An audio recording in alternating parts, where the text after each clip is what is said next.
Les vraies voix Sud Radio. Vos 3 mots du jour, Félix: couvre-feu, pétition et algorithme. Couvre-feu pour les moins de 16 ans dès ce soir 21h à Nîmes. La mairie l'instaure dans 6 quartiers gangrénés par les trafics suite à une énième fusillade la semaine dernière. La présidente de l'Assemblée nationale, Yaël Braun-Pivet, se prononce pour un débat sans vote sur la loi du plomb. La pétition contre le texte dépasse désormais les 1 400 000 signatures.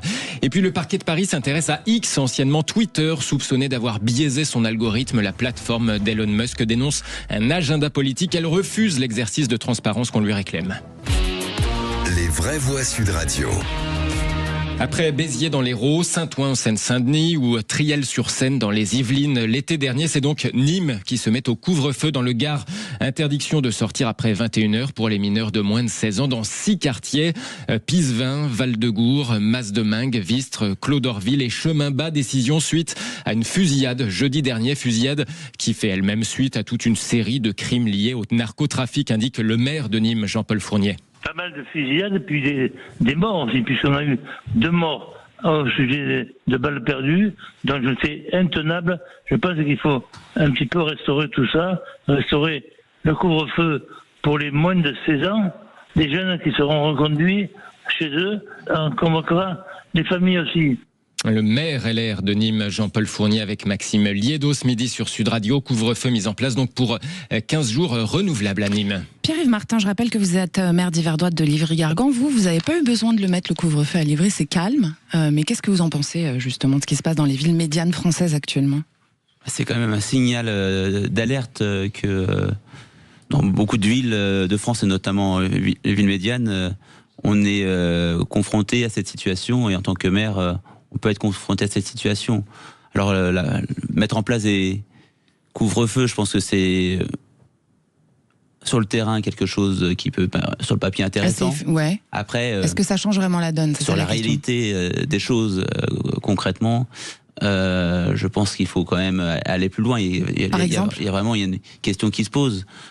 Où sont les parents ? Où sont les parents dans cette situation où pourquoi des enfants mineurs sont à 23h encore dans les rues alors qu'ils devraient être normalement chez eux. Émilie Perrier, c'est vrai que c'est une question qu'on peut se poser, de l'autorité parentale finalement qui est un peu remise en question dans tout ça. Je pense qu'il ne faut pas perdre de vue la raison pour laquelle ce couvre-feu est instauré. Ça serait pour lutter contre le narcotrafic. Alors, si cette lutte pouvait être efficace en empêchant les mineurs de sortir, j'ai envie de dire ça se saurait. Le narcotrafic aujourd'hui est très dématérialisé. Il se sert des réseaux sociaux, il se sert de Snapchat. Il a pris une forme sous forme plutôt de Uber. Puisque maintenant on commande et c'est livré. Donc bon, écoutez, si c'est une mesure qui se voit... Mais je pense que c'est une mesure qui est plutôt faite pour endiguer une certaine forme de violence, surtout, en l'occurrence là. Oui, mais j'ai envie de dire, la violence des mineurs, elle date pas d'hier. C'est quelque chose qui est plutôt redondant. Je trouve que c'est un petit peu facile de cibler comme ça une catégorie d'âge. Et en réalité, alors on se pose la question de que font les parents. Ça dépend. Il y a quand même beaucoup de familles monoparentales. À une certaine époque, Dupond-Moretti en avait parlé, ancien ministre de la Justice, en expliquant qu'il ne faut pas toujours stigmatiser les familles, puisque voilà, il y a des personnes qui travaillent. Parfois, on ne sait pas quoi faire de son enfant. Donc, par rapport à ça, il y a plutôt une prise de conscience sociale d'une société en général à avoir pour protéger ses enfants. Alors, cibler une catégorie d'âge, Pierre-Yves Martin, quand on sait que c'est quand même une majorité de jeunes enfants, entre 10 et 12 et 13 ans qui sont arrêtés actuellement, donc c'est pas même pas des mineurs de 15-16 ans, c'est vraiment des très très jeunes. On se dit que tout de même, à un moment donné, c'est peut-être même l'État finalement qui aide quelque part les parents ou les mères seules en fait, célibataires, à mettre des limites qu'elles arrivent peut-être pas à mettre finalement. Qu'est-ce que vous en pensez ? Oui, alors ça peut être... l'État au moins intervient, le préfet d'ailleurs, le préfet intervient sur cette mise en place d'arrêtés permettant de canaliser une situation. Après, je pense qu'il faut réunir, en effet, la situation, elle est liée à le trafic de stupéfiants, à le narcotrafic qui est présent et peut être présent, et que sans doute il faut agir au cœur de cette situation. Pourquoi ils font pourquoi ils font du trafic, pourquoi ils en sont là. Je pense qu'il y a un travail à mener. Alors, et en plus, quand on voit, la plupart des villes sont en politique de la ville, et les quartiers sont en politique de la ville. Donc, je pense qu'il y a une véritable question à se poser. Il y a un problème de moyens aussi, non? Peut-être des maires, justement. Il y a un problème de moyens, je pense. Il faut quand même réunir l'ensemble des acteurs associatifs, élus locaux, et bien sûr, derrière, avec l'État, avoir cette situation pour voir comment on peut accompagner. Alors, bien sûr, au-delà de l'action arrêtée, il faut savoir ce qui est fait réellement sur le quartier pour mettre et endiguer ce problème de stupéfiants. Ouais. Qu'est-ce que vous en pensez, Émilie Perrier, de ce qu'il faudrait mettre en plus, en fait, pour calmer les choses? Il y avait eu quand même un bon retour d'expérience sur la police de proximité qui avait été malheureusement supprimée. J'entends une volonté peut-être de faire participer les acteurs associatifs locaux, mais ça pose question lorsqu'on sait qu'il y a eu des coupes budgétaires drastiques, et notamment à destination des associations. Il y avait la question de la suppression du service civique qui était mis en avant. Donc, en fait, on retire des travailleurs sociaux qui pourraient être efficaces pour travailler auprès de ces jeunes, qui, pour certains, s'ennuient. Ouais. Parce qu'ils n'ont pas vraiment d'offres autres que celles qui leur sont proposées par d'autres trafiquants. Les responsabilités sont partagées, quoi. Exactement. Allez, Félix Mathieu, votre deuxième mot, pétition. La présidente de l'Assemblée nationale annonce un débat sans vote à la rentrée sur la loi Duplon. La réaction de Yaël Braun-Pivet alors que la pétition dépasse ce soir les 1 400 000 signatures contre ce texte qui réintroduit notamment l'acétamipride, un pesticide néonicotinoïde, avec donc d'un côté des opposants à cette loi qui demandent plus que ce débat sans vote. C'est par exemple ce que nous disait Benjamin Lucas, député NFP Génération des Yvelines et membre du groupe écologiste de l'Assemblée nationale. Madame Braun-Pivet, c'est Alain Delon, quoi. Parole, parole, parole. Elle nous dit en permanence, il faut reconnecter avec les citoyens, il faut ouvrir l'Assemblée nationale. Et là, elle nous dit, on va débattre, mais on peut pas revenir sur le texte qui a été voté. Soit le président de la République ne la promulgue pas, et on débat effectivement des vrais sujets pour nos agriculteurs. On parle de leur rémunération, de la grande distribution, on parle du libre-échange et de comment on l'encadre aujourd'hui, comment on les protège. Soit effectivement, on revient à travers une deuxième lecture sur ce texte, et là, on appelle chaque parlementaire à prendre en compte ce qui est aujourd'hui, mais il faut voir ce qui se passe avec le succès de cette pétition. Un élan dans le pays pour dire notre santé compte, notre avenir compte, nos enfants comptent, notre planète compte. Benjamin Lucas, député apparenté écologiste, avec Benjamin Glaise dans le Grand Matin Sud Radio, et puis d'un autre côté donc, des agriculteurs, notamment de la FNSEA, ils estiment que les signataires de la pétition méconnaissent les problèmes de compétitivité de l'agriculture française. Ça, c'est l'avis de Thierry Baillet, agriculteur à Los-en-Goël dans le Pas-de-Calais. On cherche, nous, des solutions pour arriver à produire, pour arriver à répondre à la demande des consommateurs, mais c'est très compliqué et à chaque fois, on nous alourdit plus que les autres pays européens.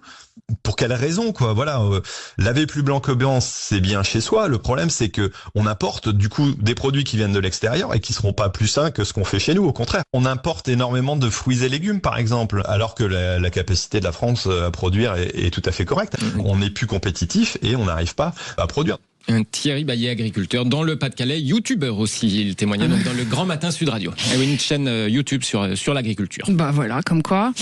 Pierre-Yves Martin, néonicotinoïdes pour être à la même hauteur que les pays européens ou agriculture bio totale? En fait, on se pose la question, à un moment donné, il faut aussi nourrir des masses de gens. Et puis, c'est vrai qu'on importe énormément des produits qu'on pourrait produire ici. Qu'est-ce que vous en pensez ? Moi, je pense qu'il faut pas opposer les agriculteurs qui nous nourrissent et qui nourrissent un nombre d'importants, la population française. Et puis aujourd'hui, certaines personnes qui vont peut-être aller trop loin. Aujourd'hui, il y a eu un débat, il y a eu des manifestations, des agriculteurs. Bon, là, ça a été voté, a priori. Et donc, ils ont revendiqué certaines choses pour pouvoir les accompagner face à la compétitivité, notamment face aux différents pays, aux autres pays, notamment européens, qui utilisent déjà ces néonicotinoïdes. Néonicotinoïdes, mais moi aussi j'ai du mal à la descendre. Et qui utilisent déjà ça. Alors après, il y a eu la loi, elle le met à une certaine dose en fonction d'une surface. Je pense qu'il faut peut-être mettre autour de la table et peut-être aller plus loin en disant peut-être dans un espace limité, mesurer les risques, mais aussi accompagner la recherche. Et comment on accompagne la recherche pour que derrière, pour être donc compétitif immédiatement, oui, mais dans une durée où on supprimera, parce qu'ils sont déjà utilisés notamment, et dans 4-5 ans, on n'utilisera plus ces Ces pesticides. Ces pesticides notamment. Ouais. Qu'est-ce que vous en pensez, vous, Amélie Perrier ? Sur l'utilisation des pesticides eux-mêmes, effectivement, j'ai envie de dire que je suis contre la faim dans le monde, mais je suis aussi contre la pollution des nappes. On en est tous là. Donc c'est un peu compliqué. C'est un peu, enfoncer les portes ouvertes. Je comprends effectivement qu'il n'y a pas forcément d'alternative qui a été proposée. En revanche, il faut juste savoir où on met le curseur. Voilà, est-ce qu'on produit tous les efforts vers des solutions alternatives ou est-ce que on se contente un petit peu de la facilité de faire comme les voisins parce qu'on se dit que sinon on sera moins compétitif. C'est une question qui se pose, compétitivité ou qualité de ce qu'on mange. Ça serait bien qu'on puisse faire les deux. Allez, troisième mot, algorithme, Félix. La justice française a ouvert une enquête sur la plateforme X, anciennement Twitter. Oui, la justice française soupçonne le réseau social d'avoir biaisé son algorithme, en réponse à quoi la plateforme, qui appartient à Elon Musk, dénonce un agenda politique. Le parquet de Paris lui réclamait l'accès à son algorithme. Bonsoir Paul Vinel. Bonsoir Félix. Bonsoir Paul. X indique avoir refusé cet accès. Et tout à fait, oui. Une enquête pénale a été ouverte par le parquet de Paris le 11 juillet dernier pour des soupçons d'ingérence étrangère.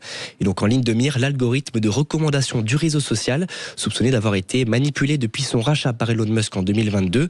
Et donc selon le parquet, 2 signalements dont l'un du député macroniste Éric Bothorel évoque un possible usage détourné de l'algorithme à des fins de désinformation ou de manipulation étrangère. Des accusations qui sont fermement rejetées par X, puisqu'il dénonce une enquête motivée par un agenda politique. La plateforme refuse de fournir ses données en temps réel ou l'accès à son algorithme. Et c'est dans un communiqué publié ce lundi que la plateforme affirme exercer son droit légal en refusant ces demandes. Elle s'inquiète même d'une atteinte à la liberté d'expression et à la vie privée de ses utilisateurs. Le député du groupe macroniste réplique, je cite, « En France, nul n'est au-dessus des lois. Il n'y a pas de liberté sans responsabilité. » L'enquête menée par la gendarmerie nationale se poursuit donc dans cette affaire. Les explications de Paul Vinel pour Sud Radio. Bravo Paul Vinel pour votre première à l'antenne. On adore. Eh bien, merci beaucoup aussi Félix Mathieu. Ce fut un plaisir. Voilà.